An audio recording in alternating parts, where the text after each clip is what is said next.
or maybe for some reason, some unknown reason, their mind changed and they no longer want to follow the course. But among those who accessed, only 36 completed the course and received certificate.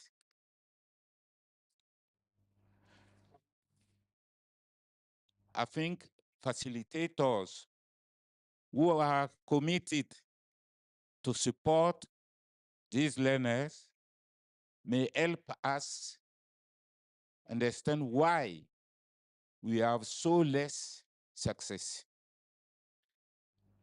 And first, I want to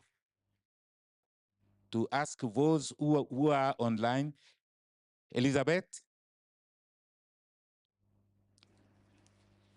Elizabeth, are you hearing me?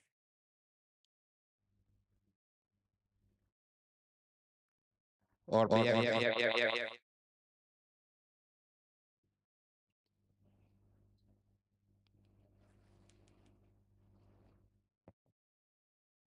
no response. But I think we have some.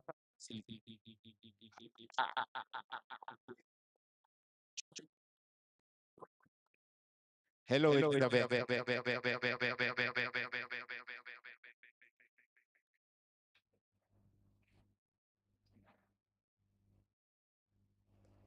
The mic is not open.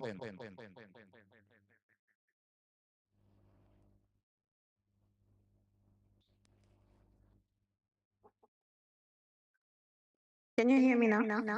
Yes.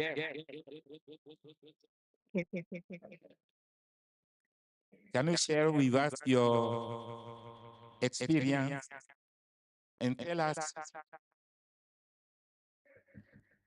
how you did with your learners, which strategy you choose to give them support, which tool you use it, etc. Up to you. Thank you very much, sir, for the opportunity. Good morning, everyone.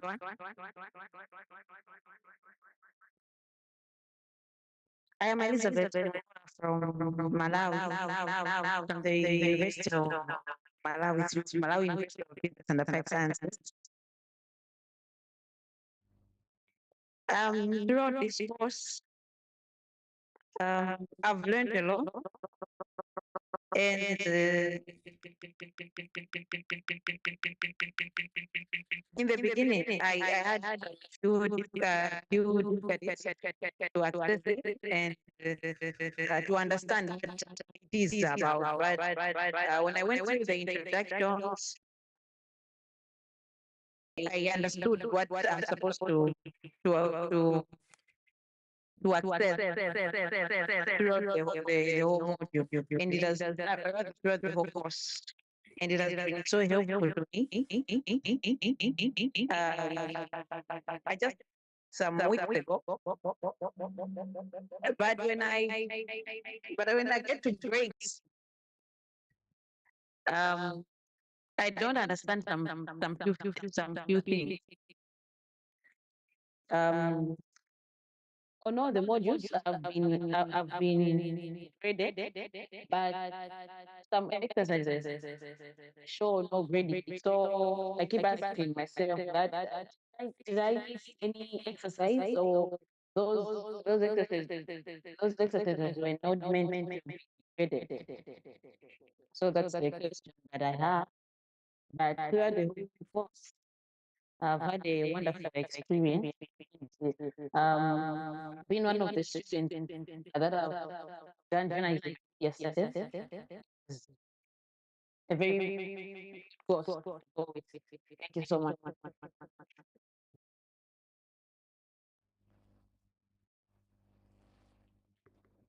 You're welcome. And now, Beatrice,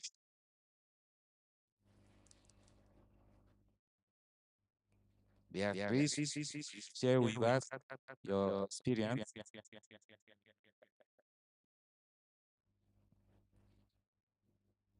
Your mic is mute.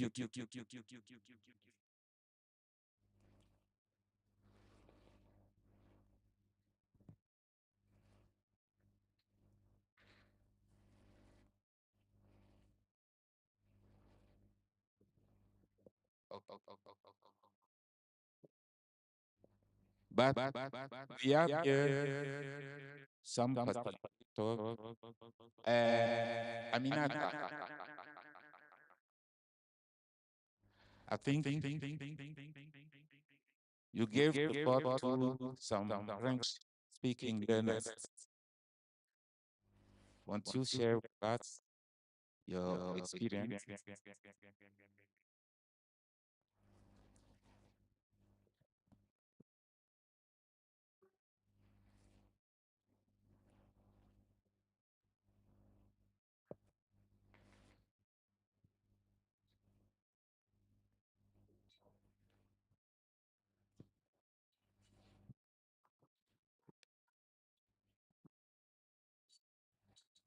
Morning, everyone. Thank you, Dr. Buru. I supported, facilitated the course for the students of Thomas Sankara University, the Francophone student. And we had some challenges at the beginning, so for the registration, and there were some challenges for the students to log in. Yes. I think apart from that, but we try to manage with the tech team to resolve these issues. And also some small technical issues regarding the videos sometimes, but I think that with the live session we organize with the students, we have been able to overcome these challenges. So I think that's the most important thing during the facilitation process was the organization of the live sessions with the students to overcome the challenges. Thank you. Thank you. Who else want to share with us some experience?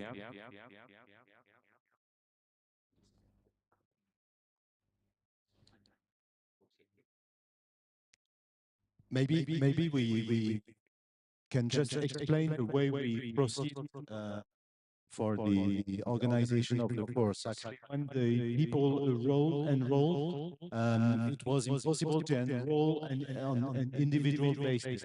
You need to be part of a group, and the group should sign a letter of commitment and designate a so-called facilitator who would be the go-between, the trainer, whether it be a student or an acting or practicing journalist, and the team in charge of the course. So that's where the role of the facilitator was key. And in some cases, there was a really close connection between the facilitators and the trainers and the learners. They organize WhatsApp groups. They organize, in your case, for example, the French-speaking one, you organize a WhatsApp group, so they were well connected. They could interact very frequently. In the case of Makerere, you organized some face-to-face meetings regularly to have, some updates regularly to let them get engaged during the whole process. We got some technical issue at the very beginning, and it was fixed after a short period of time. And we organized with IODEL some live clinic session, what we call the live clinic session. That was mostly Zoom session where people could ask their questions, and we were able to fix them together with Richard, with Godfrey and Eva, and to fix live, to see what they were sharing their screen, and we were able to see where the failure was, if I can say so, and to fix that accordingly. So there were a wide range of things, and that was the best case scenario, if I can say so. And in some other cases, the connection between the facilitators and the learners were more, well, let's say, was less intense, and it was difficult to get the most of the engagement for the learner. So that's the case which is the most interesting for us, because that's the case where the dropout figures are the highest. And in some cases, for example, we got one specific, and I will not name it here, but we got a lot of organization of higher education institution involved, and in some cases it was just 5 or 6 students, learners that were really committed because they really want to be part of the experience. And in some other cases, some other institution make the choice, and that's, I do not have any assessment of that. That's their own decision, and that was totally possible. But they decided to open it very broadly to anybody who wanted to join. And at the end of the day, we got, for example, groups of hundreds of people. 200 was the maximum, and I warned them, and we warned them, that it would be difficult to get the engagement during the whole process. It's a really demanding course. It's 14 weeks, 14 modules, so it has to be a long path. It's not a sprint, it's really a marathon. So we really need to get to that data where let's engage. We discovered together the process, and maybe they didn't know the activity, or maybe some of you, and that's what's during this session. What are the expected capabilities that are expected for facilitators? We have discussed that the role of facilitator is such a practice. If you have other experience of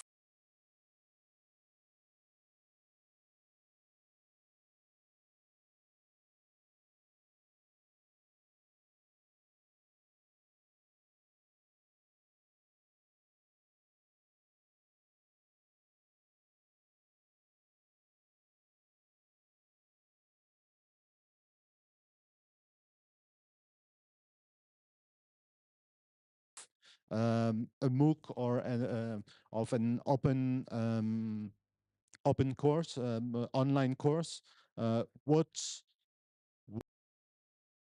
do we need to change? What would we need to change to have a better engagement at the end of the day? So we discussed the figures yesterday, and presented like that, it may be misleading, but there's a lot of studies actually on the usage of the MOOCs, and with this Free and Richard could help us in this matter. But generally speaking, we got something like 10% or 9 or 10% or 9 to 15%, depending on the studies, who are awarded, who completed all the courses. In our case, it's 36% of those who accessed the course. So it's let's say 15%. So it's not that bad actually. It's really good, and it's an average number. So in some cases, in Francophone Africa, for example, it's even higher. So that's exactly what we would like to discuss with you. What are the expected qualification of the facilitators, and how can we help them to build their capacity in helping the trainees to be engaged during the whole duration of the course.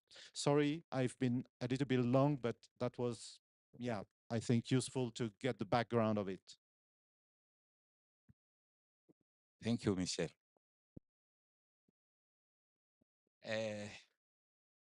Gozi.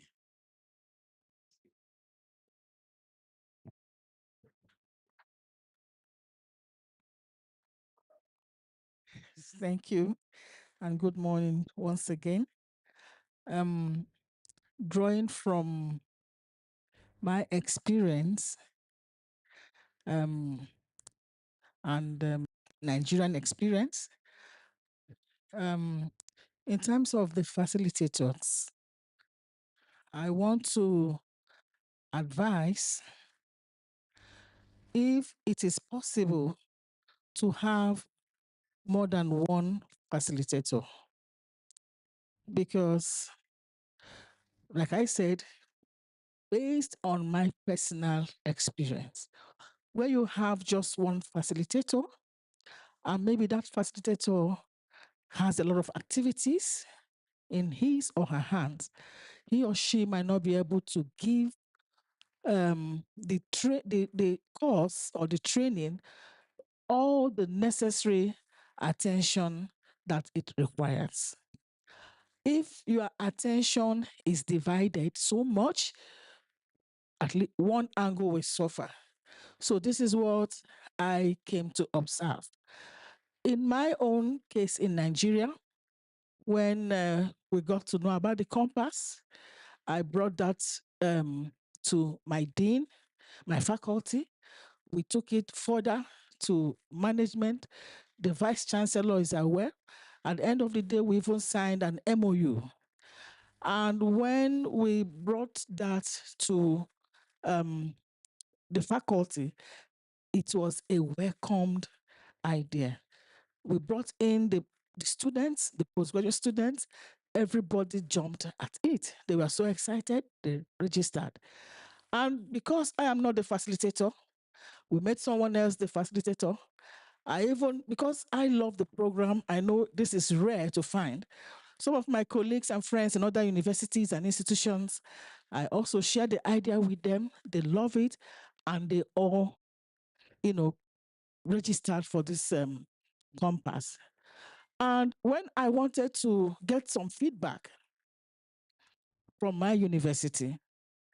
It was then, because I'm not the facilitator, it was then I began to, hear so many complaints.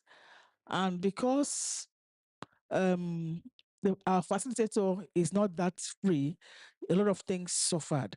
So going forward, he has the interest, he wants to do it, but his hands are tied. So we can have one, two, three persons as facilitators. If this one is not available, the other one is available. And also my observation, some of them, because when I wanted to gather data, I told them, if you I want those that completed this course to respond, because you'll be in a better position to respond to my question. Some of them told me yes, they completed and they responded. But coming here, and I discovered that even one person, that his name is not even here at all. Some of them that said they completed had one or two or three. So I went back. You said you completed this one. I didn't even see your name. In fact, last night when I went home to the hotel, I called one of them. I said, "You completed. Your name is not even on the system. It didn't even show that you did one or two or three." So he screenshotted, um, you know, um, the courses and the grades he had to me. I said, after now, I'll meet the IT to show them. So these are some of the challenges we're having. We need to have a facilitator who is available and who is also a little bit knowledgeable on these online stuffs, so that when there are challenges, you can also assist in your own little way. Thank you.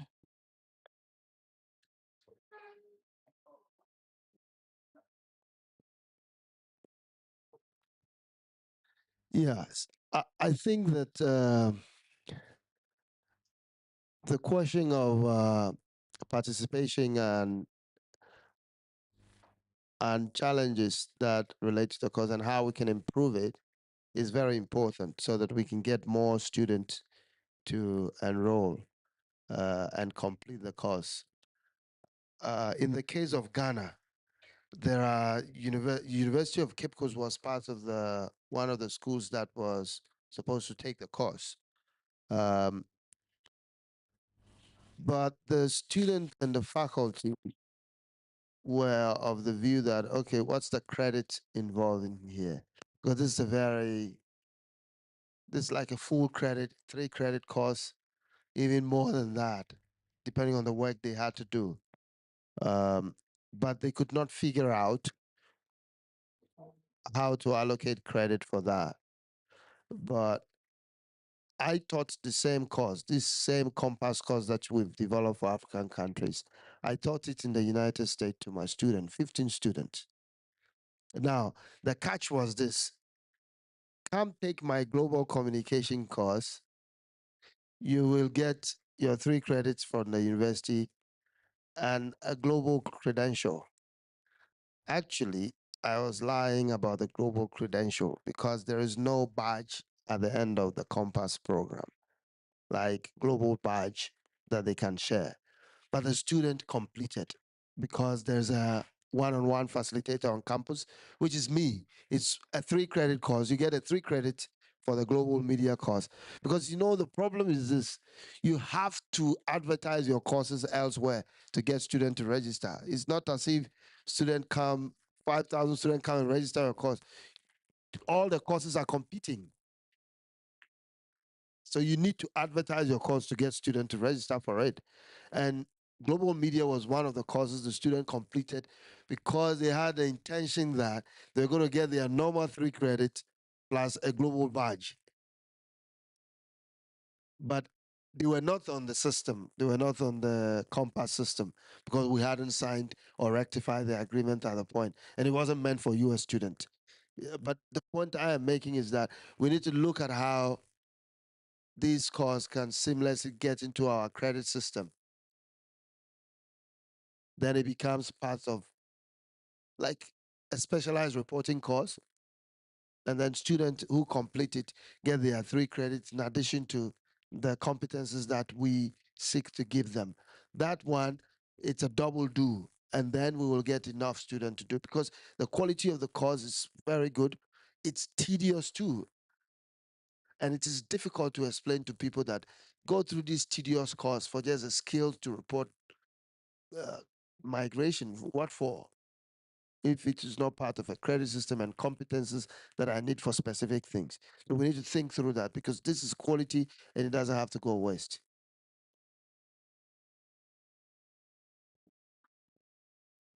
Thank you. We are lucky to have with us today Iodel. And Iodel have other courses on the website.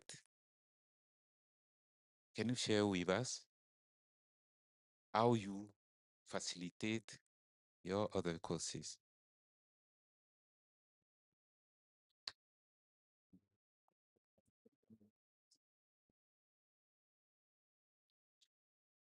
Yeah. Thank you. Yeah, thank you very much. Uh, I, I know, unlike here we have courses on the MOOC. They were basically they were MOOC courses, but the IODL courses that we have maybe taught courses and they are not MOOC. Yeah, but the processes has a lot of similarities, because we do what we call a good course designs, which we worked together with the facilitators in developing the courses and ensuring that they are engaging, they are interactive, they are using universal designs so that we can be able to have that. And that's what we also do. And we at the university, we also have a template that does that. But even when we have courses for the physical environment in the university, where students are not on the MOOC environment, eh, there are still challenges with the facilitators interacting with learners on the learning management system. And we have also seen that they have you see students concerned and saying that you give us assignments, but you don't give feedback to them. So there are challenges that are connected with that. And for us as IODEL, we are now putting emphasis on training facilitators on how to facilitate an online course, because the teaching of a physical environment is not the same as teaching online environment. You can have vast experience teaching physically, but now the teaching on the online environment requires another skill set to deal with that. So, and we have embarked this academic year training facilitators on how to facilitate the online courses, so that people know how do I give feedback, what should I do, how do I respond, and so that the learners can be able to get a better experience as they are learning on the online learning environment. But also we continue to do what Michelle has said, what we call the online clinics, to help learners also, because you need to drive learners into learning what they are supposed also to do on their side, so that they can be able to move on in a much better way. Um, okay, I think that's all, but I can contribute more as we move along. Yeah. Thank you so much,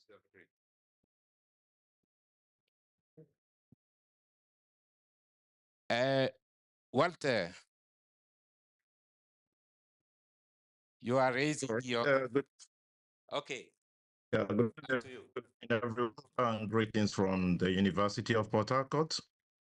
It's a pleasure to be in the forum and working hand in hand to promote this compass, which we facilitated and got through our university to. In addition to what Dr. Ngozi just reported, I think it will be good for future programs to be carrying out the future to really work on the IT section, because I know the major problems some of the people who showed interest indicated was there was a lot of difficulties getting across through the IT registration problems.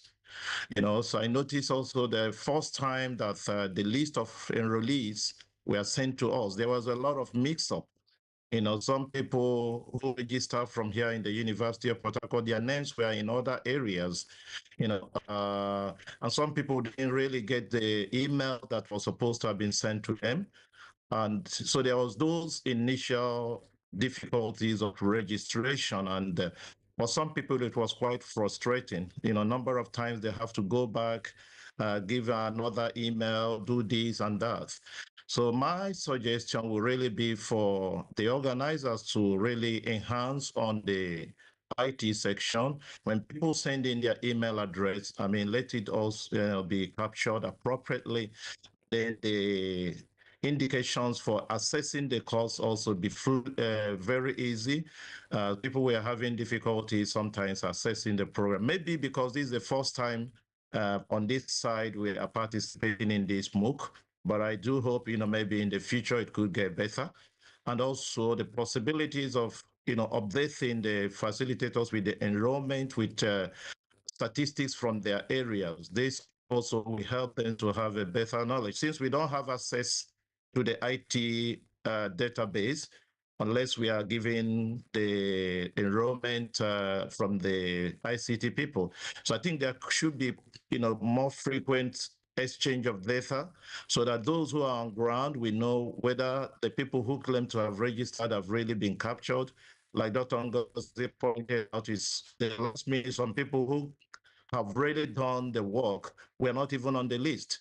It can be very discouraging after somebody spent time thinking that he was doing the course and then finding out at the last minute that he was not even on the list. So I think the IT section really have to really do better in the future for the success of this program. Thank you very much.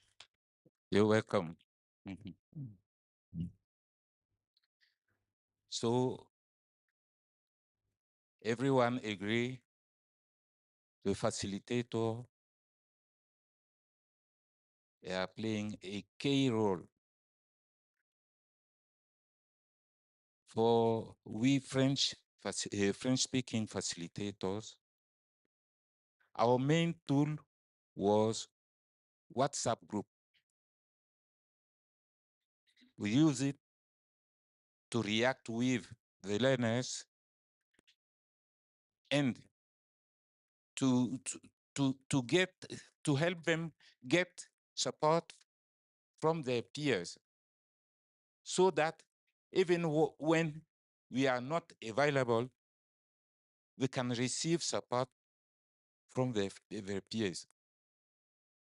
That's how we did and get such success. I think the main challenge is to give individual support, because when it is collective, some can't get the best of it. As there are so many, it's not easy to bring them individual support. Okay.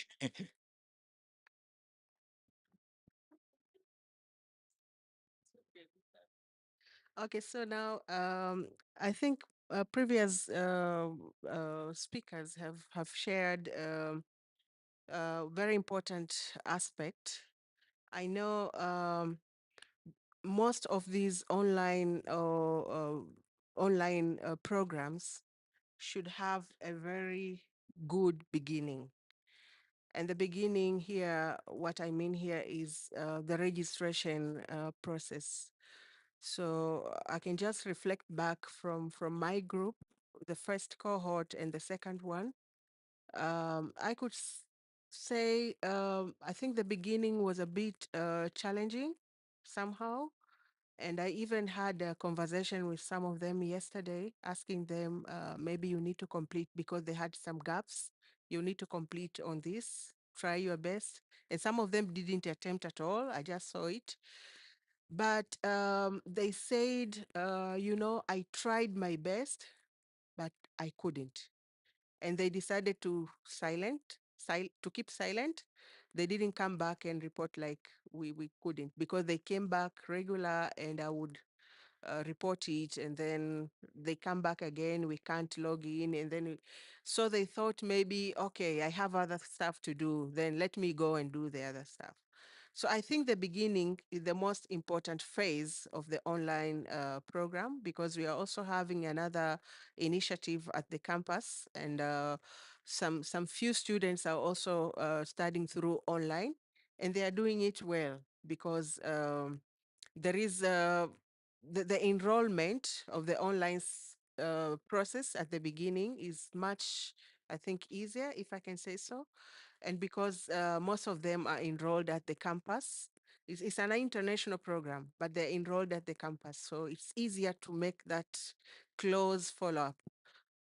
For example, if you ask me, I get to the group, to the CoMMPASS website, I log in, and then I tried to check on the list of the students, and I see a lot of students, all of them at once.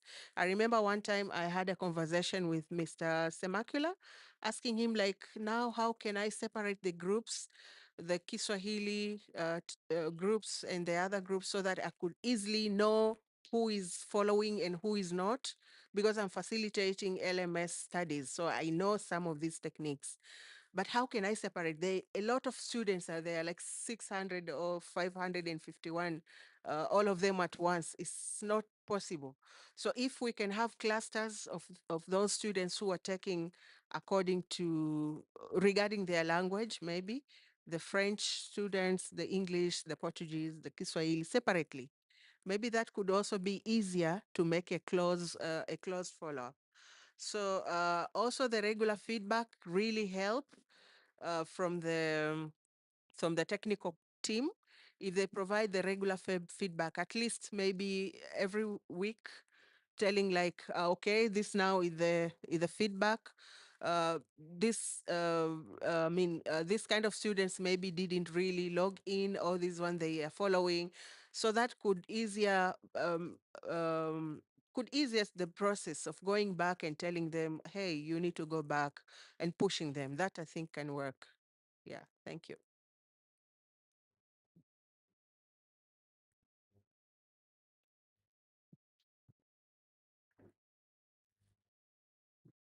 Okay, thank you so much. There are two. How can we improve on our CoMMPASS course from the side of administrators and students and the technical staff and lecturers? Now, this first of all, like you have noted, was the first time this course was rolling out. So anytime something is rolling out for the first time, the lessons we learn, yeah. And so as we move on, I would think to reduce also the dropout rate and also to have motivation to complete, maybe we shall have on our website success stories, maybe those who completed this cohort, and what has happened to them after they completed. If there's a section of success stories, maybe someone now will be motivated to continue. Then if we can, of course, identify some key maybe practitioners who can be on call if the learners can get to them.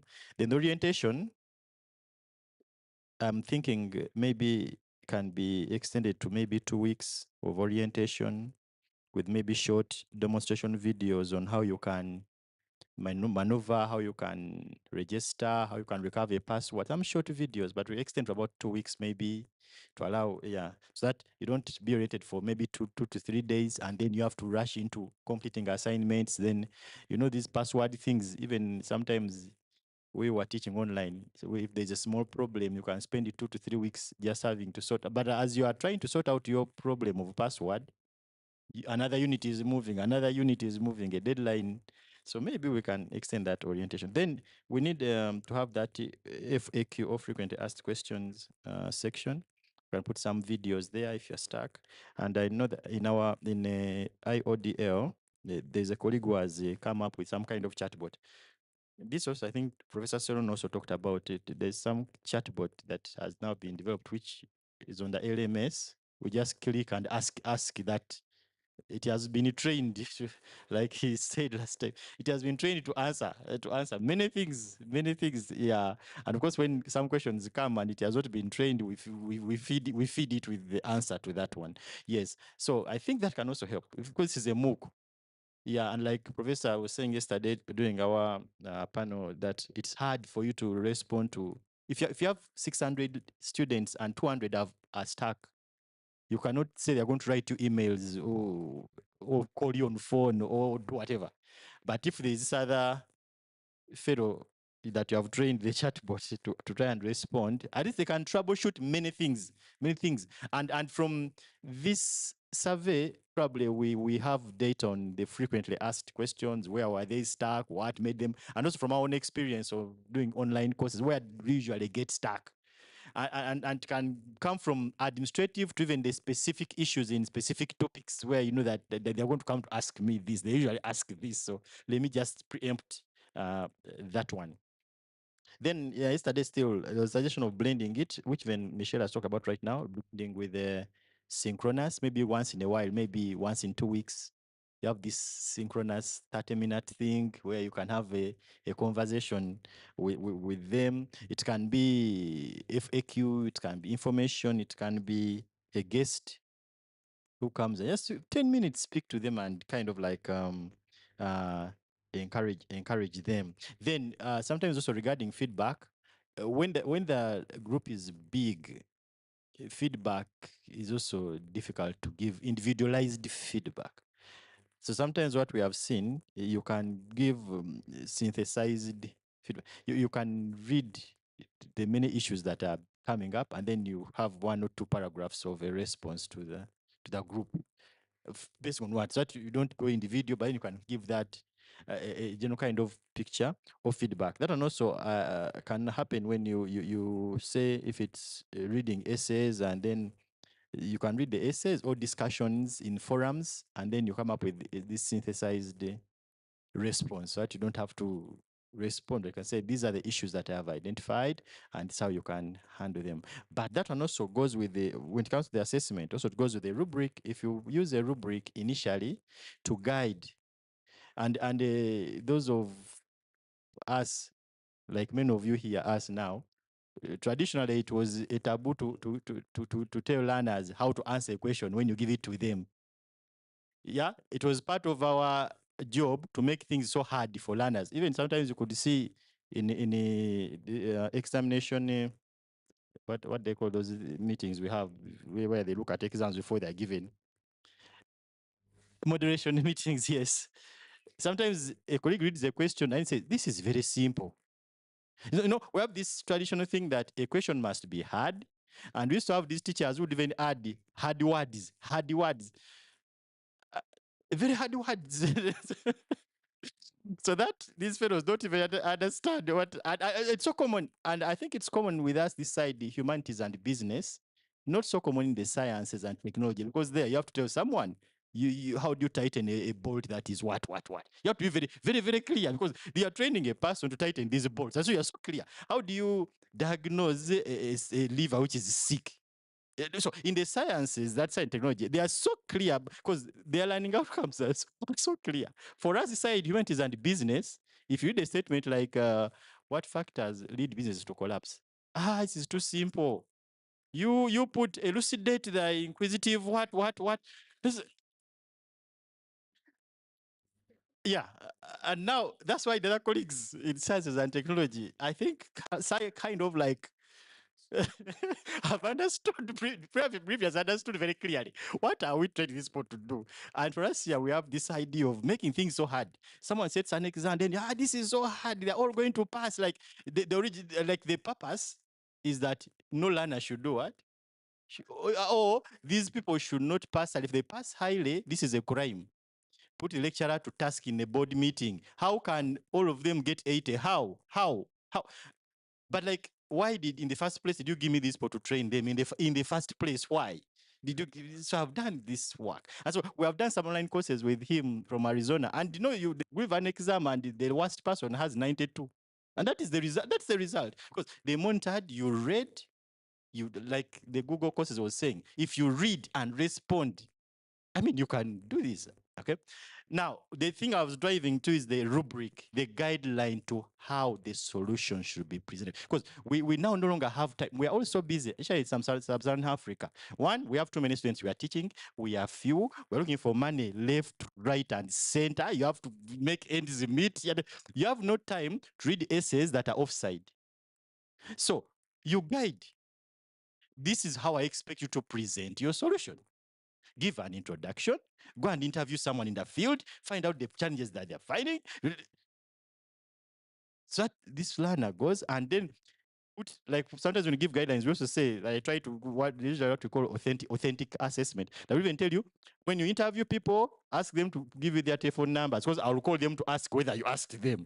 So you try to put some things like, okay, I have guided you on how to write the essay. Now what I want you to do the work. Go and do the work. So that the issue of the essay is outside. And then we go out of the idea of being so abstract in our what? In our examining. So that the learner first spends 20 minutes interpreting what elucidate means. Elucidate the interpretive meaning. 15 minutes or 30, just understanding the question, then they answer it the way they have understood it. So I think also the use of rubrics is a good thing. Just guide. So thank you. Thank you very much, Richard. Okay, sorry. I think this topic is so much interesting. We still have many more to tell, but our time is over, and I would like to thank you all, and thank to all the facilitators online. We will stop here and start another program. Thank you. Thank you very much, Prof. Issa. I think that we've had some very honest feedback from each other. And I think this is feedback that we can use even for our other courses, not only CoMMPASS, because I think that one of the outcomes from this conference will be many of us setting up our courses online. So these are things that that we can take and apply. One thing that I wanted to say is that at Arizona State, where some of us are studying, they break up the group into groups, smaller groups, and that makes it manageable. So Zuhura talked about the language groups, but we could even break them up further into smaller ones to make them manageable. So thank you, everybody, for your participation and for your attention. So we are now going to move on to the next item, which is also equally exciting.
6. The MFI is a journalist and a graduate of Center for Studies in Information Science and Technology. She is particularly interested in migration issues, human rights, and the social challenges facing Africa and international societies. As a content procedure and dialogue, migration, an African media outlet dedicated to migration. She works on topics that examine mobility pathways, migration policies, marginalized narratives, and the human consequences of contemporary crises. Our journalistic approach aims to place the people directly affected at the heart of the debates, moving beyond institutional or security-focused narratives to report on lived realities. This one, yeah, this one is from Senegal. Senegal. Yes, Senegal.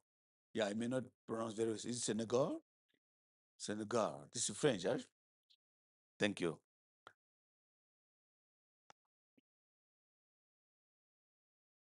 So the article is about children who have lost a parent in irregular migration. In and makes shifts, busts, or tragedies at sea. It is a topic that is widely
the different universities.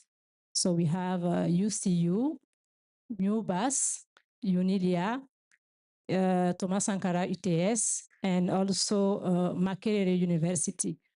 And all these hardworking students have been supported and guided by Dominic Speck.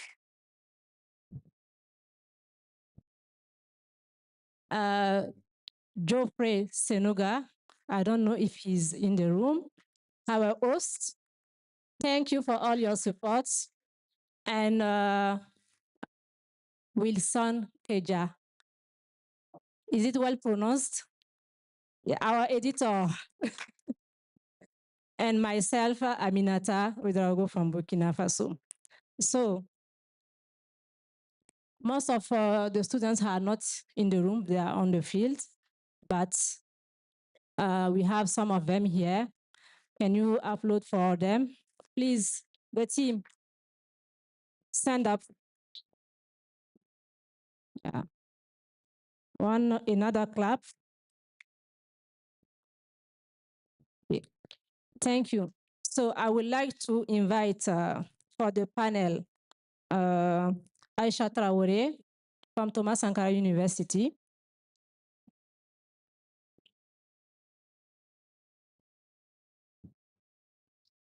Penina Nalubega and Anthony Kiza from Makerere University.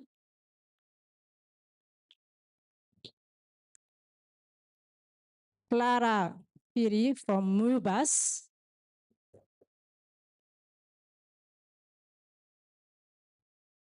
Chizomo Sumani from Unilia.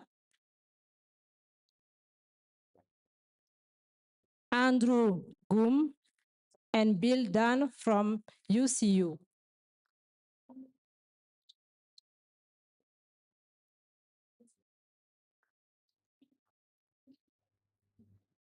Maybe we don't have enough chairs.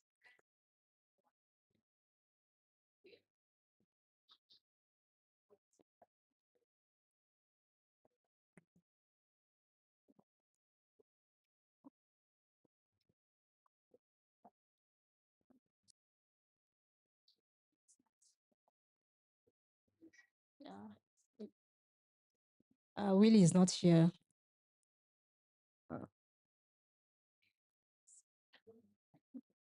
Yeah, it's everybody for the panel. Just waiting for Dan to, let me see. It's for the presentation. Okay. So, welcome to all of you.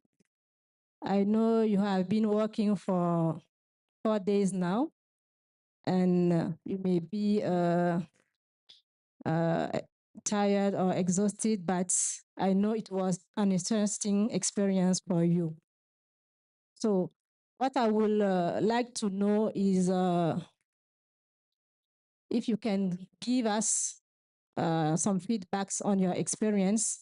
I know we have some presentation, but we will start by the experience that you had during this event.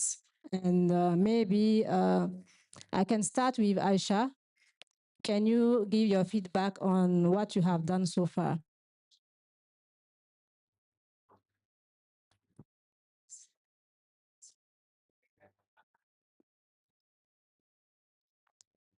Thank you. Good morning, everybody. For my experience, I can say I had some difficulties due to my limited understanding of English. It was the first time that I being among people who have different English accent. This affect the quality of my production. It was also challenging for me to discuss with the speaker and my colleague which limit opportunities to get information. But it was a very nice experience for me because I benefit from the advice, the patience, the availability, and the assistance for my colleague and the communication team manager. That is all I could say about my experience. Thank you, Aisha. So maybe Chizomo, you can present your feedback.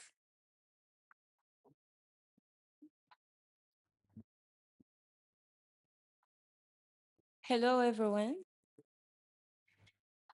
To my side, yeah, I can say that it has been of a very great experience, honestly speaking. But before all this, let me just start by congratulating the whole team for being able to have planned this event, being able to gather up all the things, and finally here we are. I should say congratulations. To my experience, I was very much focused on the panelists. It was actually very brilliant to notice how committed each and everyone was toward this event that is actually taking place. I came to realize that each and every panelist, honestly, even without being physically present, they were able to connect online. They would still be able to deliver whatever it is that they had to deliver. That was excellent to my side. I feel that in fact it gave me the encouragement of how important this conference, this project actually was.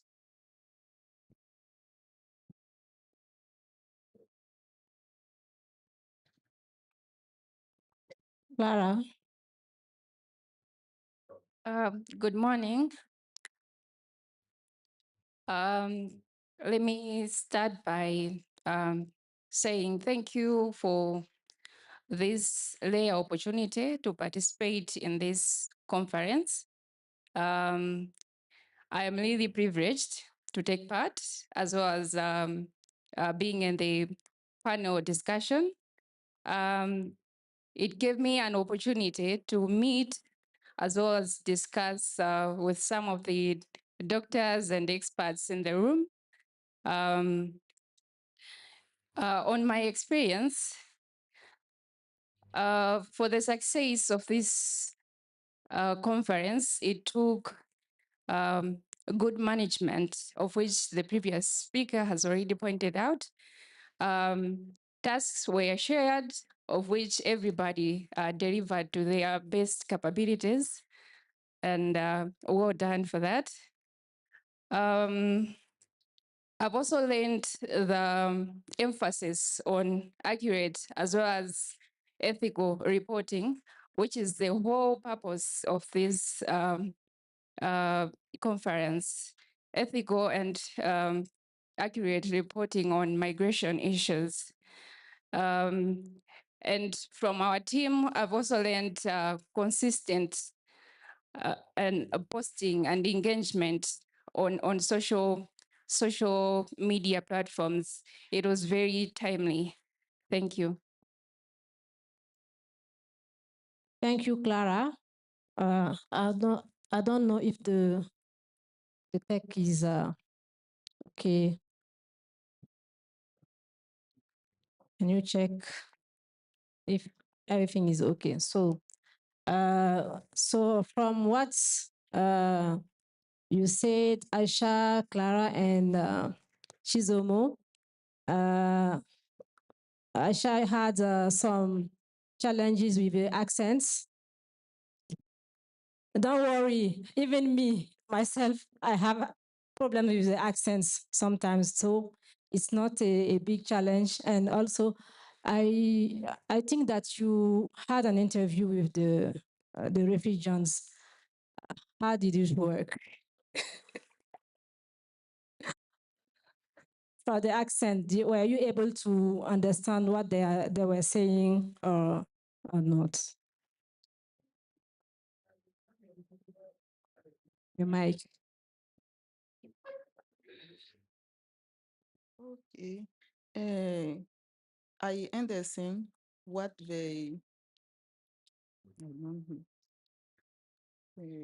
what they said. Okay, so you were able to have the message and the information you wanted. That's good. So Chizomo, for you, it was the dedication of the team, of the panelists, and you learned a lot about the panelists. And also to emphasize what Clara said, the management was good, but it was the first time that we met here, the coverage team. So at the beginning, it was challenging. Yes, because we didn't know each other, which person has some abilities for social media, for example, print press. So the first day it was a little bit rushing, but after that we were able to manage and also to divide tasks so that we can have a more organized work. So thanks to everyone for the dedication and also for all of what you have done. Are we ready for the presentation? Not yet. So, Anthony, maybe you can just give us your feedback until we are done. We are ready for the video. Yes, good afternoon, everyone. My name is Anthony Kiza from Makerere University, and I've been working with the team here. First, allow me to share my experience with the course, because I also took part in the course. It's something that I really enjoyed. I'm in my 4th year, the final year. We had done some courses which were related to migration. We have a course unit called Refugee Psychology. But doing this course, I've gotten an opportunity to have more information that, we didn't cover in the other course, because before you would just get to relate with how, the refugees get to behave and, the processes that they go through. But here I've gotten to expand a lot of the knowledge. I've gotten an opportunity to go to some of the refugee settlements, because Uganda, I think we do have a big number of refugees that we host here. And some of the things I didn't know, how do they get to come to the refugee settlements? How do they get to be resettled in other places? Then the asylum seekers, etc. But I'm so glad that the course, I was able to get that knowledge. The other thing is, it's on a platform that is online. I'm someone who really loves technology so much. So I would easily multitask to do it alongside with the course that I'm doing. So I would pace myself, and I know evenings and weekends, I can be home and then I go through the course. It was easy for me to adapt to, because I'm used to applications. They make life easier for me. Then also the videos that were, in there. I really like videos. My memory, I think I have a photographic memory. When I see something, hear something, it becomes very easy for me to remember, other than reading a lot of text. So I think the team that really put that up did a very good job to incorporate text and video, and then some illustrations also there. It really made things very easy for me. Then also getting to know that we are doing the course with other universities, because for the past 3 years, of study, we were only Makerere, but it has been a great opportunity to interact with colleagues from UCU. And now also this week, we are interacting with colleagues from Malawi and other countries. So it's really something that is going to change my career path. And I think I have a clear direction where to take. So this week, some of the things that we're doing, we're taking some of the photos, videos, social media posts, and other things, just as my colleagues here are going to share. If you look on the screen, there are some photos that are going to be playing throughout the conference. So some of them have been shared on our social media platforms. He's going to give more information about that. Because journalism at times is not only about text only, at times even photojournalism is needed. Also getting to spread the word out there, because one of the aims for CoMMPASS, I think, is to also get a lot of awareness there. Just like I shared before, when I went to the refugee settlement, I discovered that a number of people don't know this information. So, and some of those people, especially the young people, the Gen Zs and some millennials, they are on these social media platforms. So getting to share some of the photos of what has been happening here, on the social media platforms is really creating a lot of awareness. Some of the posts, the last time I checked, have over 350. You can find that one post has reached over 350, but we've been cross-sharing in between Mackay University and UCU. And I'm sure even after this conference, the reach is really going to go far and wide. We also did a small video that is going to play on the day one about the conference. I don't know whether the gentleman is ready to play it for us so that we can have a look at it.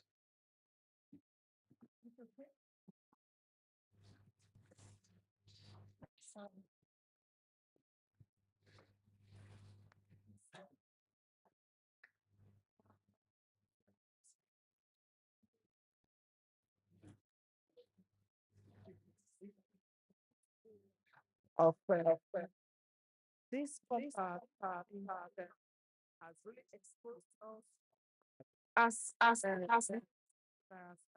educators, even as students. We've learned so much. There's so much we don't know about migration reporting. There's so much we don't know even about e-learning. But this compass has given us the opportunity, the privilege to learn all this. And having this wonderful conference here organized by the CoMMPASS team and by the virtue of the different panels we have had today, I personally, I have learned so much. In fact, there are some things we think that is e-learning. I've come to realize that that's not the way.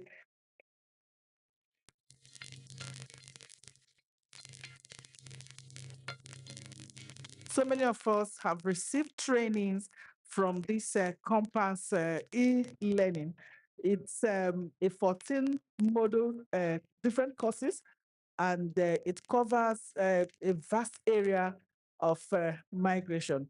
This CoMMPASS has really exposed us as media practitioners, as educators, even as students.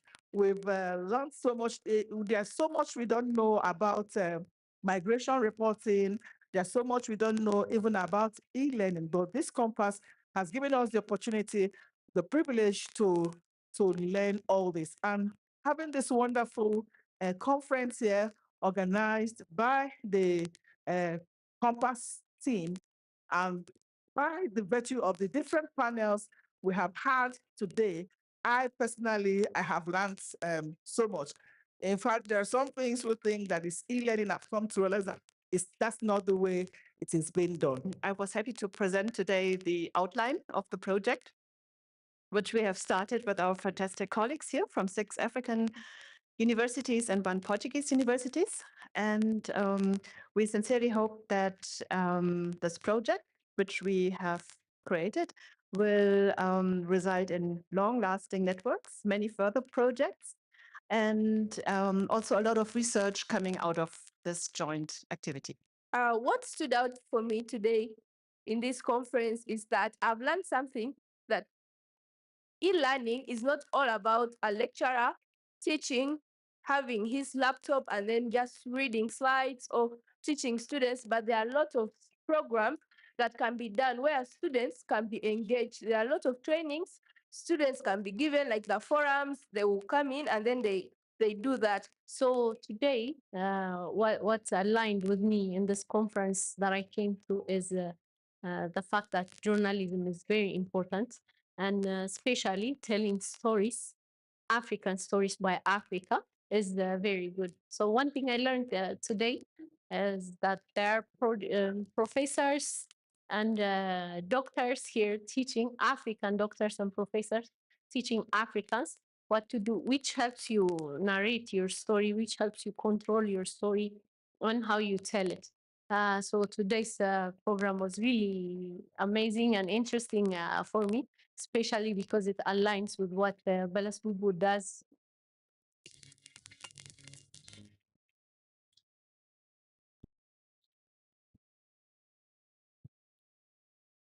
So this video shows CoMMPASS National Conference.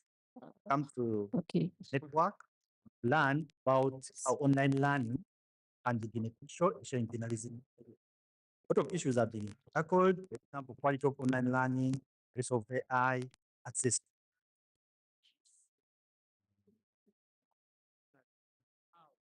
Industry can work with the lecturers, journalism, promote journalism education. How can that collaboration take place? And also, generally, how stakeholders play a role in success.